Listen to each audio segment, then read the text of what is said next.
I'm grateful to be with you as we inaugurate the Sulvec Small Reservoir Irrigation Project, or the Sulvec SRIP.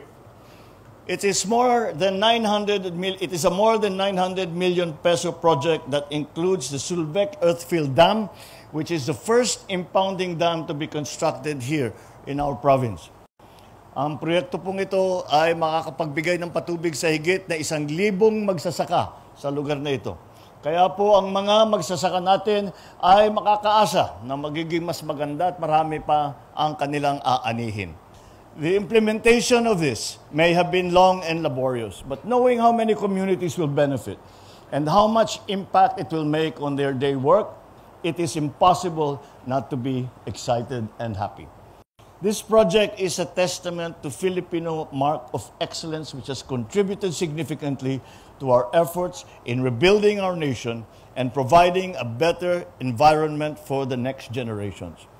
With the leadership and support that this administration is always ready to provide, I enjoin you to spare no effort in the execution of our other plans and projects.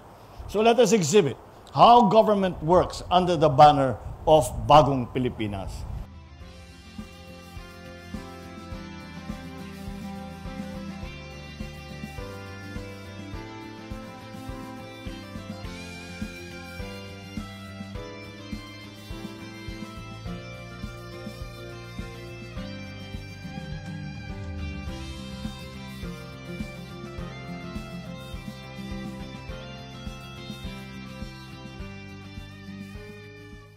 Labis po namin ikinagagalak dahil po sa proyektong ito ay malaking tulong sa aming mga magsasaka.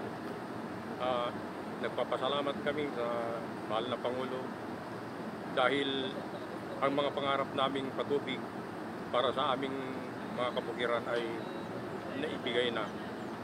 At saka kay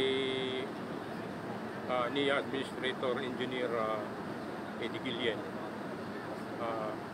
malaking tulong po ito sa amin, lalo sa aming mga magsasaka. Kami po'y masayang-masaya po dahil sa wakas meron na tayong event na ganito. Pagbukas na yung dam na matagal na naming hinihintay, at kami nagpapasalamat kay President Marcos dahil sa tulong niya sa mga kagaya po namin mga magsasaka. So malaking tulong ito. Kaya ito ang hinihintay namin na matagal at kami po'y masayang-masaya. Kami pong mga magsasaka dito, kumaasa lang po kami sa South Bulan. Tapos itong project na to ni Presidente po natapos na. Malaking katuwaan po, ligaya po sa amin dito sa Pasukin, lalo na po mga magsasaka na kagaya namin, na sana sa ganitong sitwasyon na umangat na po sana yung mga kabuhayan namin at maragdagan po sana yung mga may tatanim namin dahil namin po ng tubig dito.